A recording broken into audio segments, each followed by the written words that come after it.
Cindy? It's me, Scar. I have some pictures I really want to show you. Can I come over? Pictures? Pictures of what? From last week, silly. They're really hot. Don't you want to see them? I was stunned that my former best friend wanted to show me pictures of her and my husband having sex last week. I thought that maybe she was feeling guilty and wanted to provide me with proof for a divorce. Of course, she didn't want to just rub it in my face. I was too in a daze to say anything but, "Sure, come." Will Breck be there? No, isn't there right now. Good. There are some pictures I don't want him to see and things I don't want him to hear. I'll see you in a second. I was still in a fog when I straightened up a little before Scarlett came in.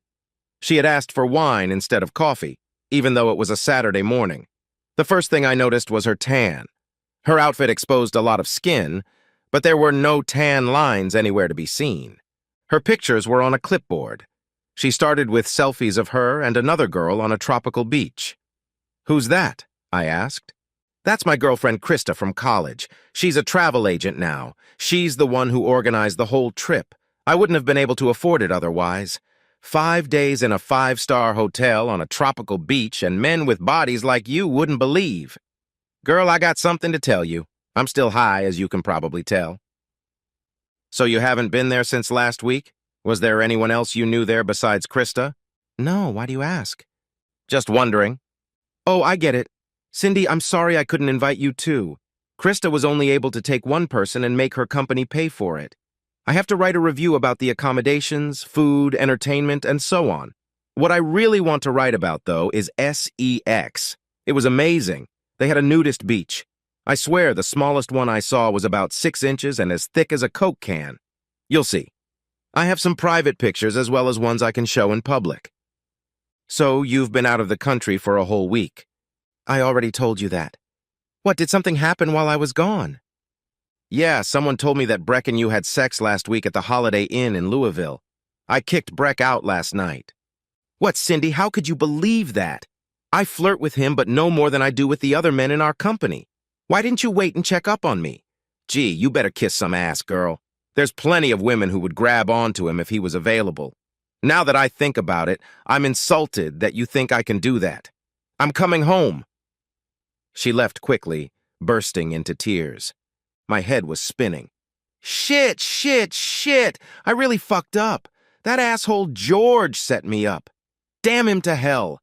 I need to call Breck right away and straighten this out. "Hello?" The voice sounded like it was both angry and depressed. "Breck, honey, I just wanted you to know that I've forgiven you, and I want you to come home." Forgiven? What the hell did I do that I need your forgiveness? "Well, I guess I was a little hasty with what I accused you of, and I thought it would be good if we started fresh." "Start with a clean slate? You've got a lot of nerve. First, you accuse me of having an affair without giving me a chance to dispute it. Second, you kick me out of my house. Then, as I feel like calling you vile names, you send out a text message to all of our friends and family saying you have proof that I cheated on you. I actually want to thank you for that. Before today, if I was asked who I thought cared about me the most and would trust and support me no matter what, I would have named my wife, my family, and a bunch of friends. After the messages I received from most of them, and after what you told me, I realized that I now have almost no one who really believes in me. I couldn't believe the vile things they wrote to me. It was all based on what you had told them, though some of them said they had suspected me for a long time. No one but my sister and a few friends supported me. Thanks to you, I have nowhere to go this coming Thanksgiving and Christmas because my own parents believed you over me. I don't even know any bars or restaurants where I can show up for fear of embarrassment from former friends. I just sent everyone you lied to about me a loud and clear email message. I am no longer and will never be your friend, son, or, in your case, husband. As for even, I do see that possibility. As soon as you receive a divorce petition from my... Divorce? My dear, there is no need for a divorce. Like I said, once you get the divorce papers from my attorney, sign them. It's a simple 50/50ths division of all assets. When the divorce is finalized, we'll both start living equally. We'll each have our own new lives. I was already sobbing. Breck, I made a big mistake. Please let me make it up to you. I love you so much. Your words are just words. Your actions prove that your so-called love was paper love. I don't know what kind of proof of my cheating you made up for yourself, but they managed to destroy all your love in record time. You may have loved me, but you had no trust. Some things that are broken can be easily repaired, but trust isn't one of those things. I don't know how I can ever trust you again. And you had no respect. If you had respect for me, you would have come to me and pressed charges. So you had a little love, a lack of trust, and a lack of respect. I don't think that's a very strong foundation for a marriage. Please, from now on, only contact me through my attorney. He hung up the phone. Why did I give up so quickly? That creep George got me drunk and convinced me he saw Breck and Scarlett in the motel room and kissed all the way. Considering all of Scarlett's flirting, I easily believed it. That son of a bitch George. Damage control. That's what I need to be thinking about. I quickly sketched a text in opposition to the original one. I admitted I was wrong and was too quick to condemn Breck. I asked everyone to ignore what I had posted. I promised to apologize to Breck. I foolishly hoped that would help. What did help was that everyone was angry at me for ruining their relationship with Breck. I was now on their collective shit lists. I tried calling Breck again. He answered his voicemail. I texted him a message. It was unread. I sent him an email. It too was unread. I continued my attempts until I received messages that the phone number and email address were no longer in service. I found out which motel he was staying at by calling the front desk of nearby motels. After one call to his room, which consisted of his hello and my Breck, don't hang up, I was dropped. Subsequent calls went unanswered. Upon arriving at the motel, I found that he had checked out. I called him at work. His secretary and I had a good relationship. As soon as I called, she said, "Cindy, what's going on? He came in this morning like he was going to war. He told me he wouldn't take any calls from you." "Ashley, I made a big mistake. We had a fight. I made him leave. Now I'm trying to apologize and he won't let me. I just need to talk to him." I can't believe two people who love each other so much can't work things out. Tell you what, I'll work with him to get him to listen to you. I'll get back to you. I finally had hope. I didn't just sit and wait. I couldn't. I was too busy with angry calls and messages from family and friends. The worst were from his mother.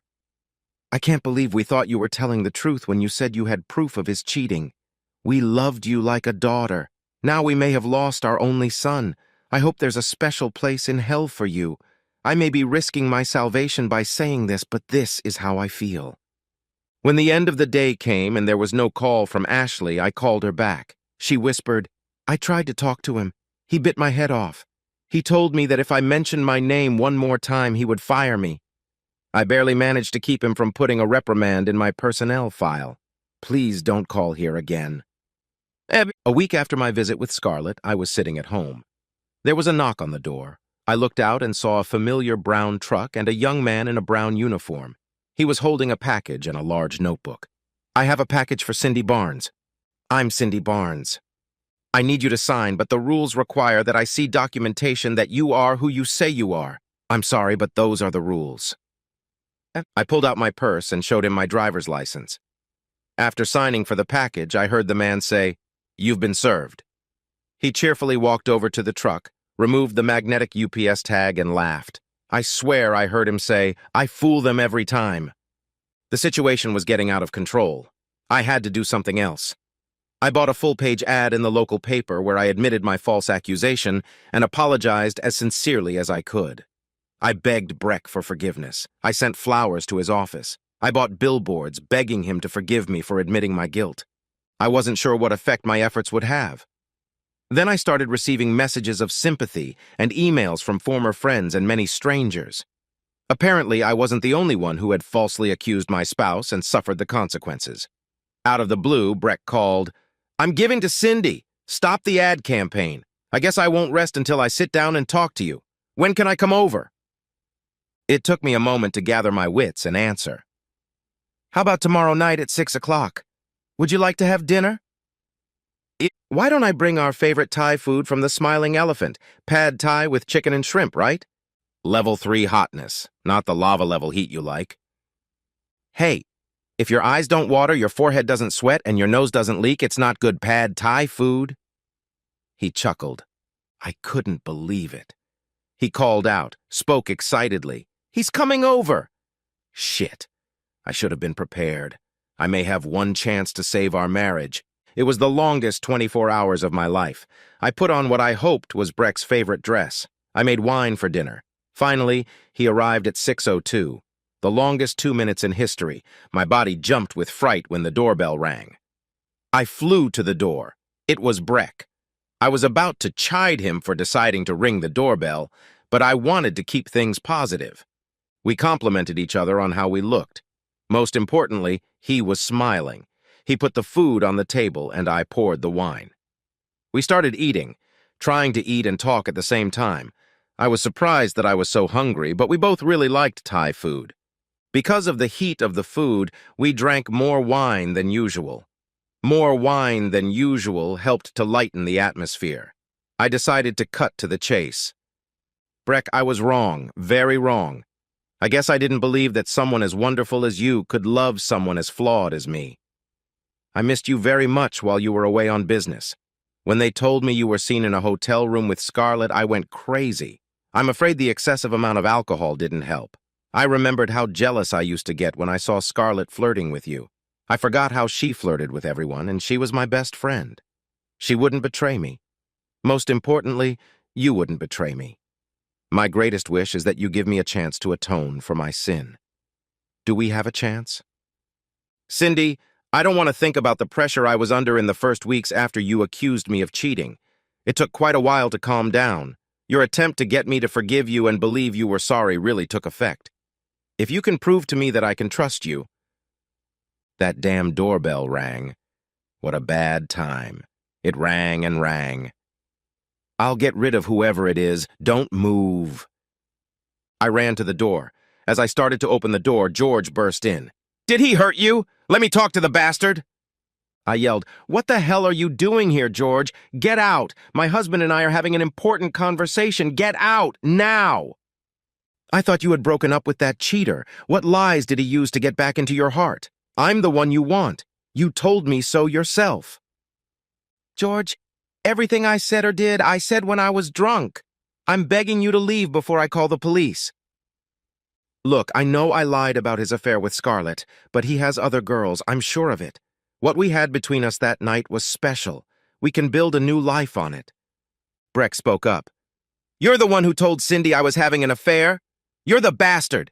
What is this special night you're talking about? I shouted, Don't say that, George, please. George didn't follow instructions. He grinned and said, Our special night involved sex and intense lovemaking. She didn't have to be talked into giving herself to me for long. She wanted it, loser. Breck took a couple steps toward George.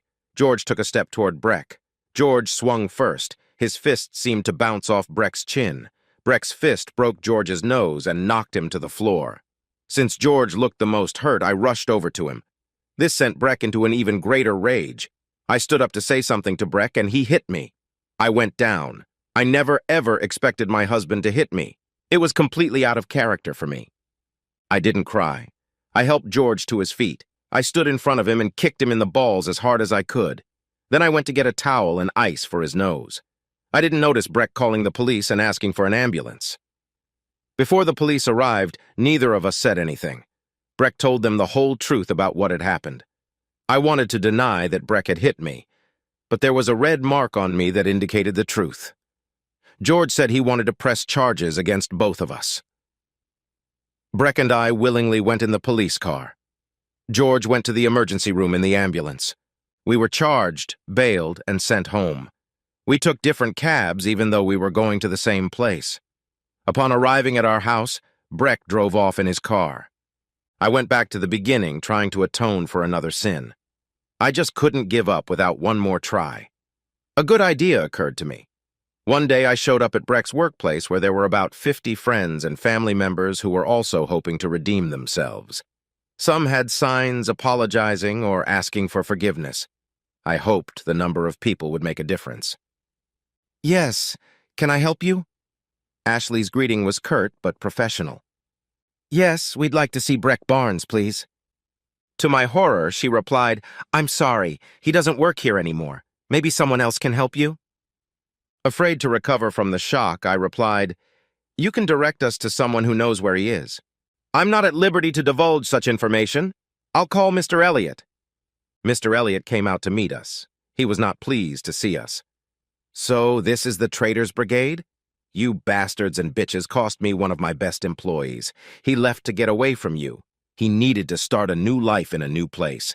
If you want us to help you find him, eat shit. Now get out of here before I call security. We're gone. I turned to Ashley one last time. She shrugged. I don't know. I called all the offices listed in Breck's company's annual report. They all reported that no one named Breck Barnes works there.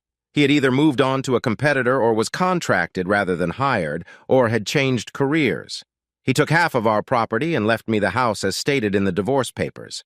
I signed the papers, and a few months later our divorce was final.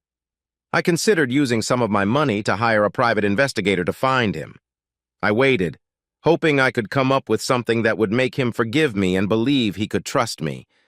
I never came up with anything other than, I promise not to do more of the things I promised never to do before. Not very convincing. It was hard to let myself stay in the house Breck and I shared, but I couldn't bring myself to leave. I wanted him to be able to find me just in case. The wait wasn't long. I got a letter from Scarlett. It said, I'm sorry I haven't contacted you since we had that fight at your house a few months ago. I was really angry that you didn't trust me, your best friend. To think that I might have cheated with your husband. Anyway, one day I got a letter from Breck after he moved out. He was apologizing for one of your friends dragging me into an affair to hurt him. He said it wasn't fair to me. That was so sweet. My heart just melted. We started texting each other. He opened his heart to me. Finally, he invited me to his place to visit. As soon as we saw each other, we both knew we were meant to be together. Now I'm Mrs. Scarlett Barnes, and I couldn't be happier. I can't believe you didn't trust him. Well, please thank this George for including me in his plan to seduce you. I'd say, no hard feelings, but that would be a lie. I'll send a picture of the baby when it's born in 6 months. I was ready to move out of the house.